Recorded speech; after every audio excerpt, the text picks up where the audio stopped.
നമസ്കാരം. IBS അഥവാ IBD നമ്മളെല്ലാവരും കേട്ടിട്ടുള്ളതാണ്. വയറ് സംബന്ധമായിട്ട് നമുക്ക് നിരന്തരം പ്രശ്നം വരുമ്പോൾ ഗ്യാസ് അല്ലെങ്കിൽ അസിഡിറ്റി ഒക്കെ ആയിട്ട് നമ്മൾ സ്പെഷ്യലിസ്റ്റിനെ കാണുന്നു.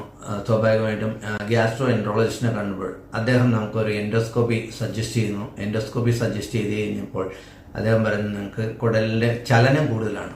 അപ്പോൾ ഈ ചലനം കുറയ്ക്കാനുള്ള നമ്മുടെ മരുന്നുകളും ഡയറക്ഷൻസൊക്കെ കിട്ടിയാൽ പോലും നമുക്ക് പലപ്പോഴും ഇത് പ്രത്യേക സാഹചര്യങ്ങളിൽ, പ്രത്യേകിച്ച് നമ്മൾ എൻഗേജ്മെൻറ്റ്സ്, അപ്പോയിൻമെൻറ്റ്സുകൾ, എക്സാമിനേഷൻസ് അങ്ങനെയുള്ള സാഹചര്യങ്ങളിൽ നമുക്കിത് ട്രിഗർ ചെയ്യുന്നത് കൂടുന്നു.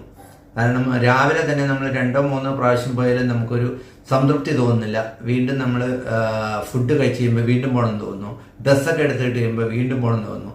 വീണ്ടും നമ്മൾ ഓഫീസിലെത്തി അല്ലെങ്കിൽ നമ്മൾ ഇൻ്റർവ്യൂ അല്ലെങ്കിൽ നമ്മൾ എവിടെയാണ് എൻഗേജ് അവിടെ ചെന്ന് കഴിയുമ്പോൾ വീണ്ടും വയറിൽ നിന്ന് പോകണമെന്ന് തോന്നിയാൽ തന്നെ നമുക്ക് നിയന്ത്രിക്കാൻ പറ്റും, പെട്ടെന്ന് പോകണം.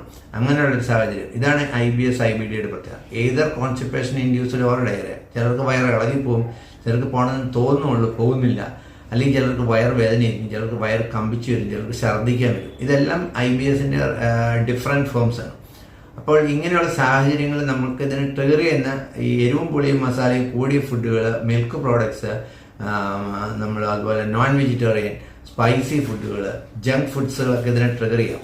ഇതിലപ്പുറം നമ്മൾ ഒരു നിയന്ത്രണ വിധേയമല്ലാത്ത uncontrollable anxiety, fear, insecurity, disappointment, grief, ഇങ്ങനെയുള്ള കാര്യങ്ങൾ നമുക്കിതിനെ കോൺട്രിബ്യൂട്ട് ചെയ്യുന്നുണ്ട് പ്രധാനമായിട്ടും. കാരണം നമ്മൾ വീട്ടിലിരിക്കുകയാണ്, നമുക്ക് അപ്പോയിൻമെന്റ്സ് ഒന്നുമില്ല, നമുക്ക് പ്രശ്നങ്ങളൊന്നുമില്ല, നമ്മൾ റിലാക്സ്ഡ് ആണെങ്കിൽ IBS കമ്പാരിറ്റീവ്ലി കുറവായിരിക്കും.